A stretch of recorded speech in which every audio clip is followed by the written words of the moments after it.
दुख क्यों होता है? मनुष्य का अहंकार ही उसका दुख का कारण है। मनुष्य का शरीर मिट्टी से बना है, वो मिट्टी की तरफ आकर्षित होता है। मनुष्य का मन अनंत अखंड अजर अमर है, वो आकाश तत्व है। शरीर को चलाने वाला, इस ढांचे में प्राण देने वाला मन है, आकाश तत्व है। मन ही ईश्वर है। मानव अपने मन को मिट्टी के कण कण में बांध के रखता है, विषय वस्तु रिश्ते से बांध के रखता है। मिट्टी बड़ी क्रूर है, खून से लथपथ हड्डियों से बनी है। मिट्टी का काम नष्ट करना है। अहंकार मिट्टी का गुण है। अहंकार से ही सारे विकार पैदा होते हैं।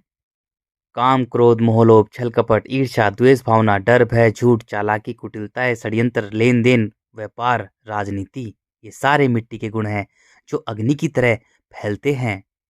अग्नि मानव के जल के गुण को समाप्त कर देती है, सुखा देती है। निर्मलता, सरलता, तरलता, सरलता से ही सत्य को पाया जाता है। सरलता से ही मन आकाश में मिलता है। मानव का मन अब छटपटाता है, मिट्टी में ही छटपटाता है। इसी कारण मनुष्य चिंताग्रस्त रहता है, तनाव से भरा रहता है, दुख कष्ट में रहता है। पूरे जीवन भर मिट्टी उसे गुलाम बना देती है और पूरे जीवन भर मिट्टी उसे भगाती रहती है।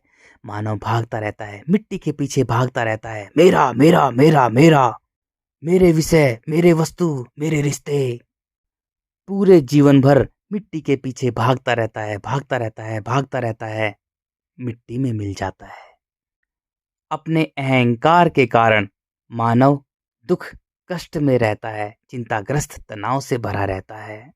मानव स्वयं का भगवान स्वयं है, स्वयं को बनाने वाला स्वयं है। जैसे ही मनुष्य अपने अहंकार को नष्ट कर देता है, अपने मिट्टी के बंधनों से स्वयं को मुक्त कर लेता है, अपने शरीर को हरा देता है। जैसे ही अपने शरीर को हरा देता है, शरीर हार जाता है, मन जीत जाता है। मानव अपने मन का मालिक बन जाता है। अपने मन का मालिक बनते ही अपने शरीर को अपने मन से चलाता है। अब वह उस मालिक से मिल जाता है जिसने पूरा ब्रह्मांड रचा है।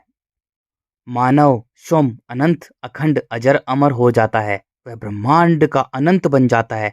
उसके सामने धरती, चांद, सितारे, सूर्य, चंद्रमा, आकाश गंगाएं बहुत छोटी हैं, वो सबसे बड़ा है।